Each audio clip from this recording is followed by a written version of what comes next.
기쁨의 삶 19번째인데 고난 속에 피어난 기쁨이라는 제목을 가지고 하나님 말씀 전하도록 하겠습니다. 이 신앙생활이 참 좋은 게 뭐냐면 하나님께서 끊임없이 우리에게 기쁨을 주신다는 거예요. 신앙생활 하면서 여러분들은 기쁘십니까? 네. 무엇 때문에 기쁘세요? 하나님이 우리와 함께 하시기 때문에 기쁘죠. 그 하나님께서 함께 하심으로 말미암아 뭘 주세요? 우리에게 보호하심의 은혜를 주십니다. 저희 이스라엘 백성들이 애굽 땅에서 노예 생활할 때 마지막 10번째 재앙을 통해서 출애굽하게 되잖아요. 마지막 10번째 재앙이 뭐였죠? 예, 유월절이었죠. 유월절. 하나님께서 이스라엘 백성들이 특별히 보호하셔서 이스라엘 백성들만 넘어가고 나머지 그렇지 않은 문설주에 어린 양의 피 바른 이스라엘 집쯤 넘어가고 그 나머지 집들은 심판하는 것을 보게 됩니다. 이게 보호하심 아니겠어요? 하나님께서 우리를 보호하신다. 그래서 그 보호하심으로 인해서 우리는 구원의 은혜도 입었습니다. 유대인이 그때 유월절만 보호하심의 은혜를 누린 것이 아니라 계속해서 그런 은혜를 누리잖아요. 우리도 마찬가지죠. 예수 그리스도를 믿은 다음에 하나님의 보호하심의 은혜 아래에 있습니다.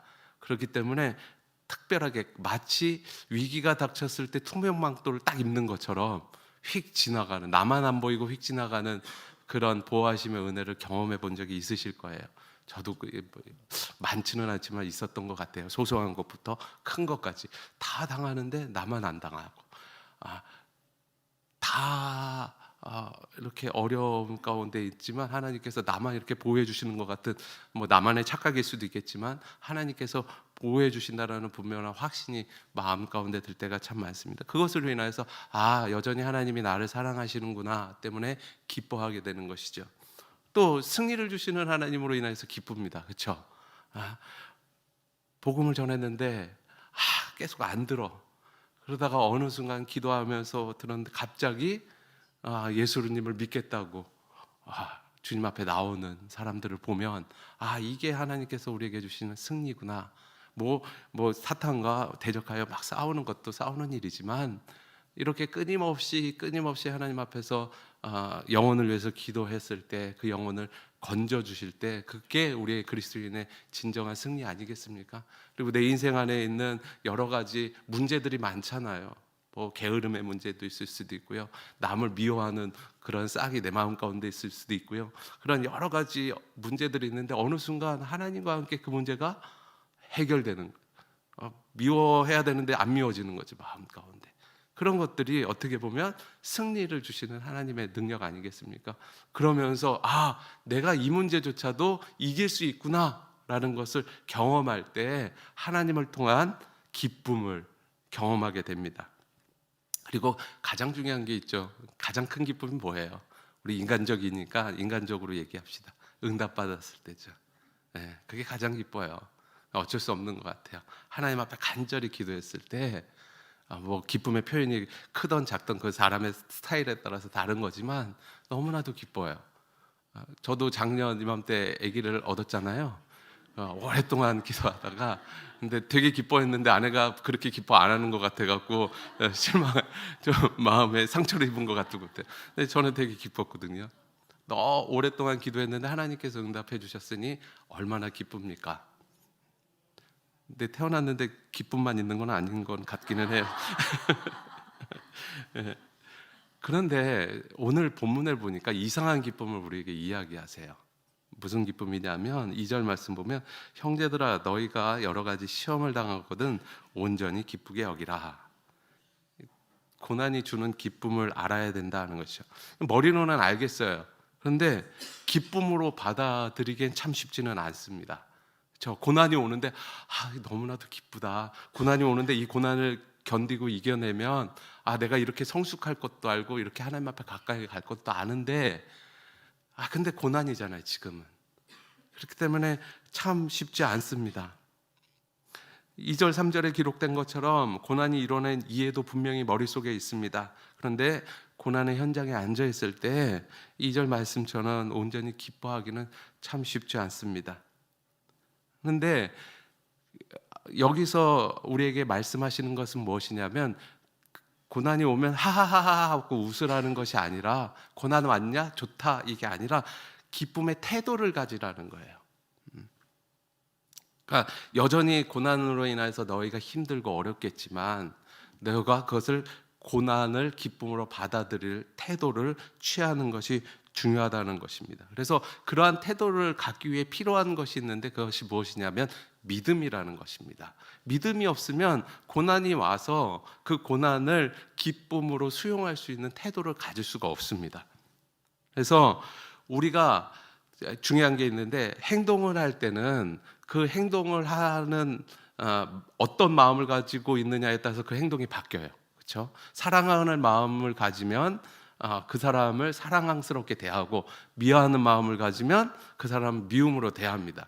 이게 그 사랑하는 마음을 가지고 있고 미워하는 마음을 가지고 있다는 것이 태도거든요. 근데 이 태도는 무엇에 영향을 받느냐?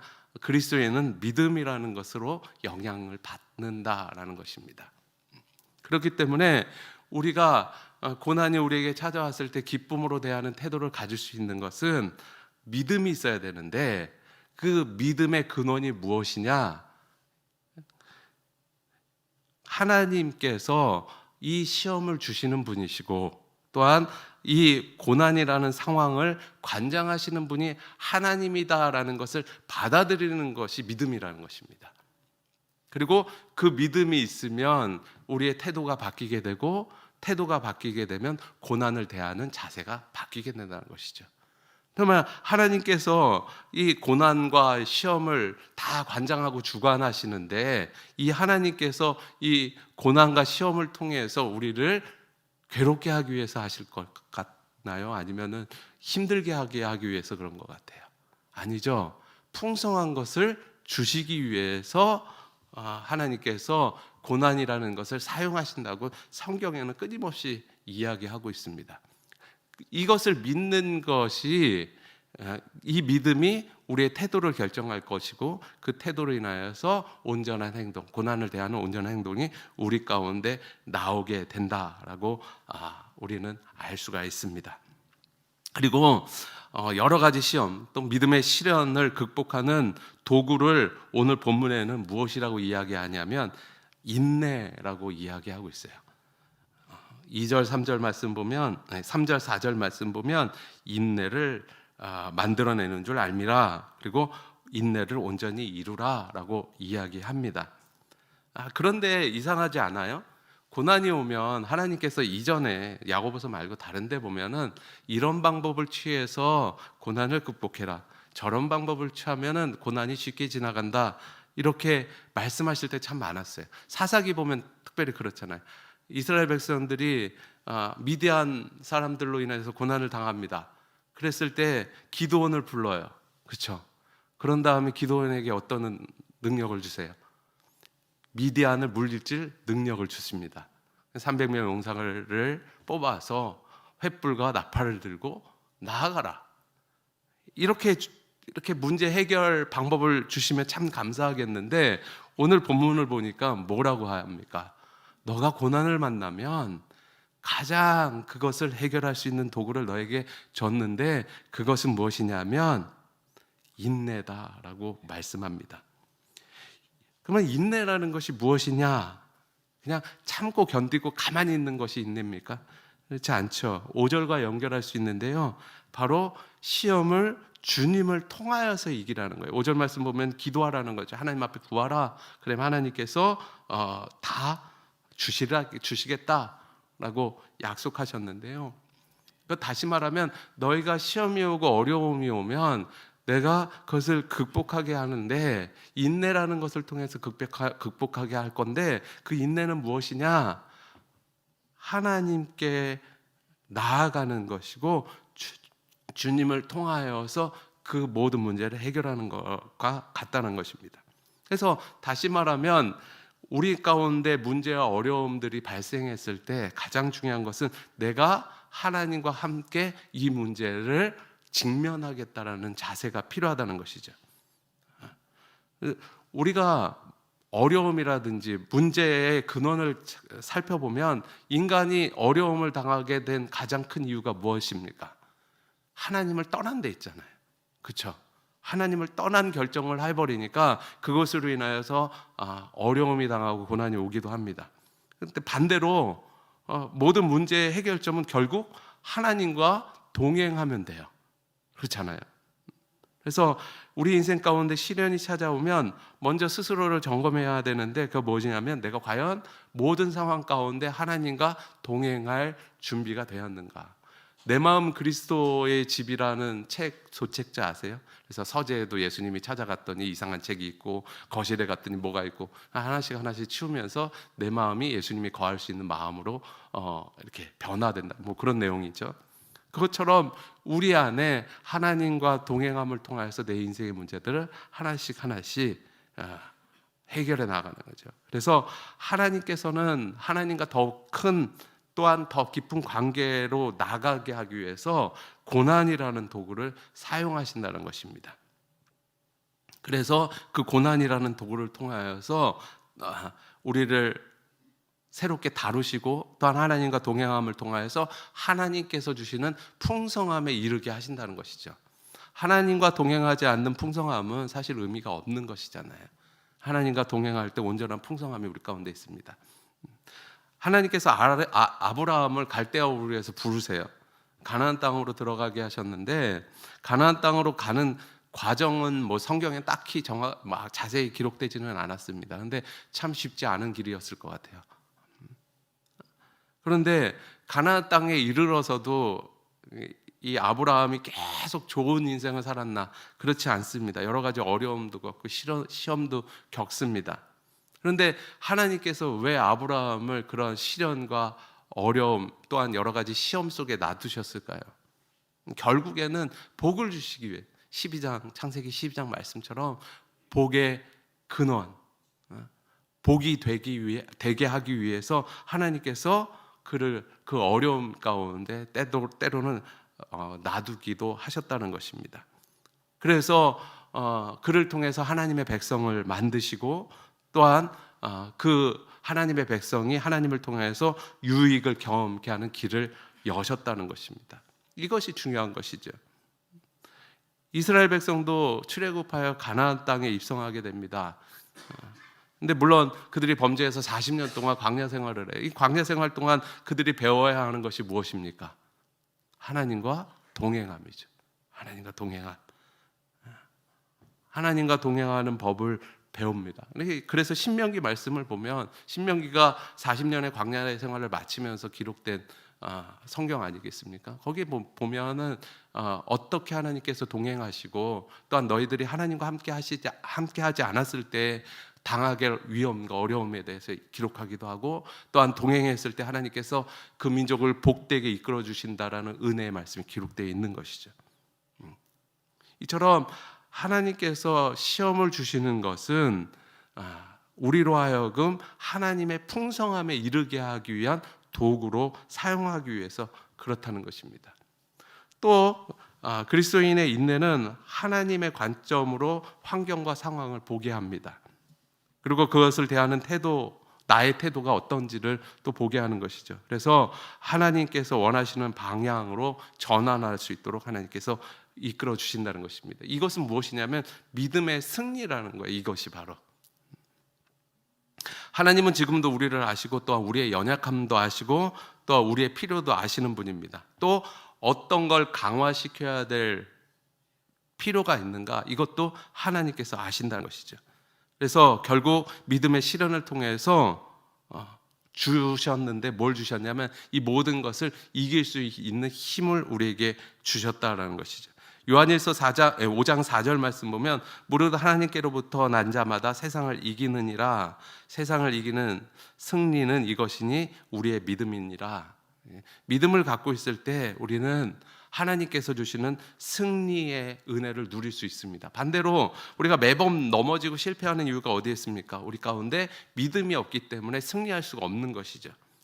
하나님께로부터 난 자는 이긴다고 말씀합니다. 세상을 이기는 힘은 야고서의 표현대로라면 여러 가지 시험을 이기는 힘은 어디에 있느냐? 믿음에 있다는 것이죠. 믿음 하나 붙들면 우리는 아무리 다양한 시험이 우리를 찾아온다고 할지라도 이길 수 있다는 것을 성경은 이야기하고 있습니다. 그래서 결과론적으로 여러 가지 시험들이 우리에게 오는데 가장 큰 목적은 인내를 통하여서 믿음을 갖는 거예요. 내 삶 속에서 많은 일들이 벌어지는데 왜 벌어지느냐? 믿음 때문에 그렇습니다. 이런 시험들을 통해서 내 믿음이 굳건하게 세워 주시는 것이 하나님의 은혜라는 것이죠. 그래서 이런 믿음의 승리를 통해 우리를 강하게 하시고 또한 우리의 삶을 풍성하게 하실 뿐만 아니라 더 큰 인생의 유익으로 이끌어 주십니다.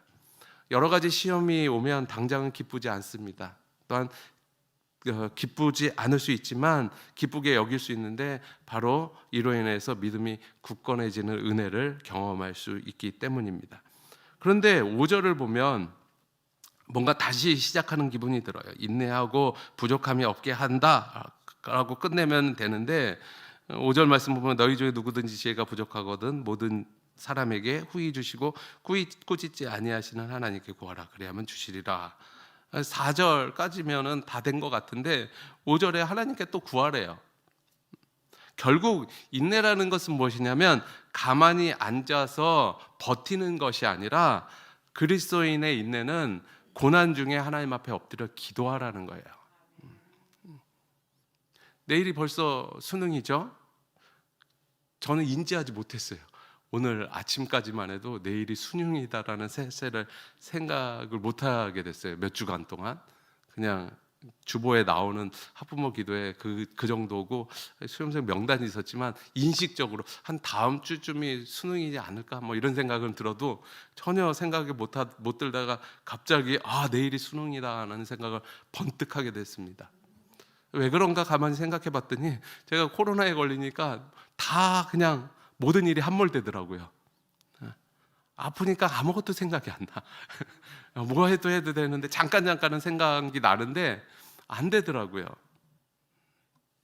그러면서 든 생각이 뭐냐면 이게 사람이 한 가지 일에 어려움을 당하면 그 사람이 그 한 가지 일로 인해서 그 인생이 함몰되고 무너진다는 거예요. 근데 이게 반대로 한번 생각해 봤으면 좋겠어요. 반대로 한 가지 문제가 우리의 인생 가운데 풀린다. 그러면 어떤 일이 벌어질까요? 우리의 인생이 그 은혜로 말미암아 다시금 일어나는 은혜를 누릴 수 있다는 거예요. 신앙생활을 하면서 그런 거 많이 보게 됩니다. 어떤 사람이 한 문제에 대해서 너무나도 고통스럽게 힘들어하고 있어요. 근데 하나님께서 특별한 은혜를 베풀어 줘서 그 문제가 탁 해결돼. 그러니까 이 사람이 그 문제가 해결돼서 기쁜 것보다 그 신앙과 그 삶이 세워지는 것을 너무나도 많이 보게 됩니다. 간증이라는 것이 그런 것 아니겠어요? 그 인생에 정말 힘든 하나의 문제로 인해서 죽을 것 같은 고통에 던져졌는데 그게 딱 해결되니까 이 사람이 갑자기 목사가 되고 막 되잖아요. 그렇죠? 왜 그런 일이 벌어집니까? 하나의 문제를 돌파하니까 믿음으로 돌파하니까 다른 모든 것들이 엉킨 실타래가 풀리듯이 수르륵 풀리기 때문에 그렇습니다. 그래서 우리는 하나님 앞에서 기도할 때 한 가지 문제를 놓고 뚫는 기도를 해야 되는 거예요. 그래서 오늘 5절의 말씀이 그런 거죠. 하나님 앞에 기도하라는 거예요.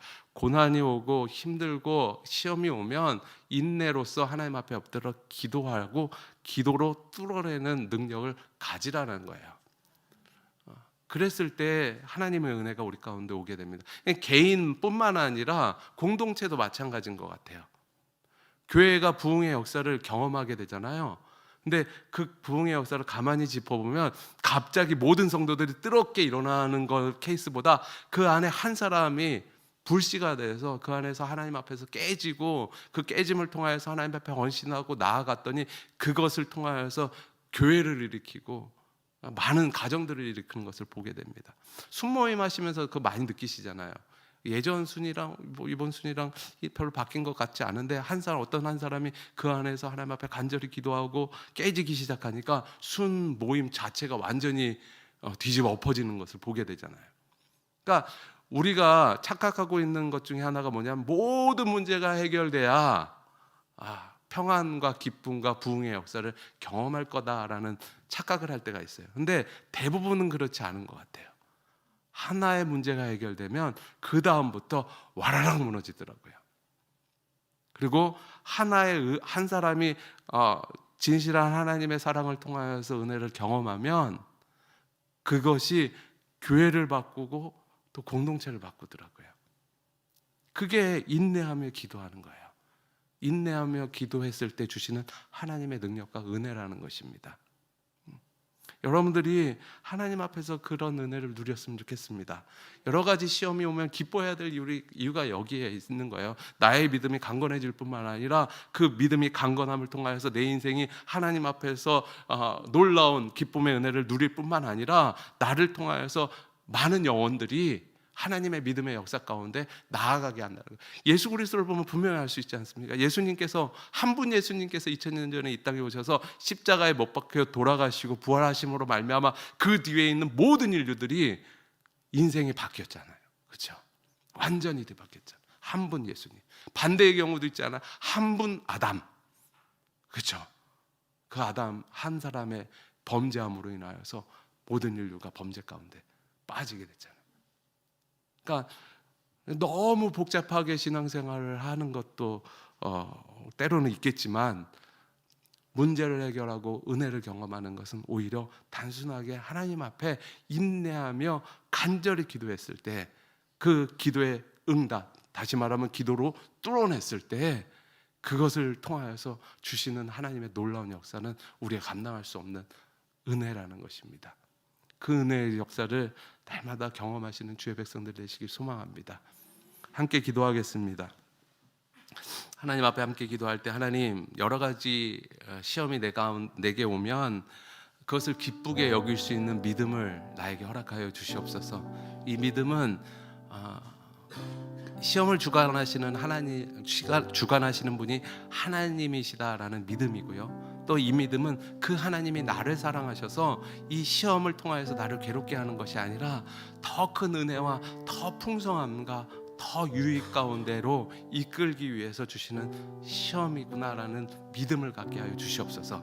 그리고 또한 이 어려움 가운데 던져졌을 때 인간적인 여러 방법을 통하여서 극복해내려고 하는 것이 아니라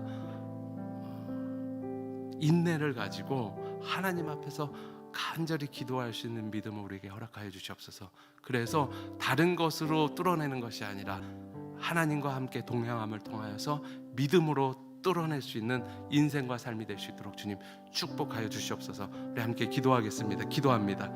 참 좋으신 하나님 감사합니다.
감사합니다. 우리가 우리의 인생을 살아갈 때 여러 가지 힘든 일도 있고 어려운 일도 때로는 있습니다. 하나님, 그럴 때 우리가 그것을 믿음으로 말미암아 기쁨으로 여길 수 있도록 주님 인도하여 주시옵시고, 또한 그 어려움들을 통하여서 이루실 하나님의 풍요로움과 또한 유익함을 기억할 수 있도록 우리의 믿음을 더욱더 굳건하게 세워 주시옵소서. 아버지 하나님, 또한 우리가 어려움이 닥치면 고민하고 좌절하고 절망하며 또한 인간적인 여러 가지 방법으로 그 문제를 넘어가려고 애쓰는 것이 아니라 인내하며 하나님 앞에 기도할 줄 아는 인생 되게 하여 주시고, 또한 다른 것으로 뚫어내는 것이 아니라 믿음과 기도로 뚫어내는 주의 백성들 될 수 있도록 주님 축복하여 주시옵소서.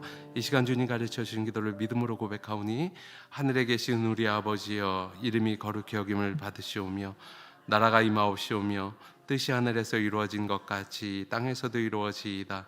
오늘 우리에게 일용할 양식을 주시옵고 우리가 우리에게 죄진 자를 사하여 준 것 같이 우리 죄를 사하여 주시옵고 우리를 시험에 들게 하지 마시옵고 다만 악에서 구하시옵소서. 나라와 권세와 영광이 아버지께 영원히 있사옵나이다.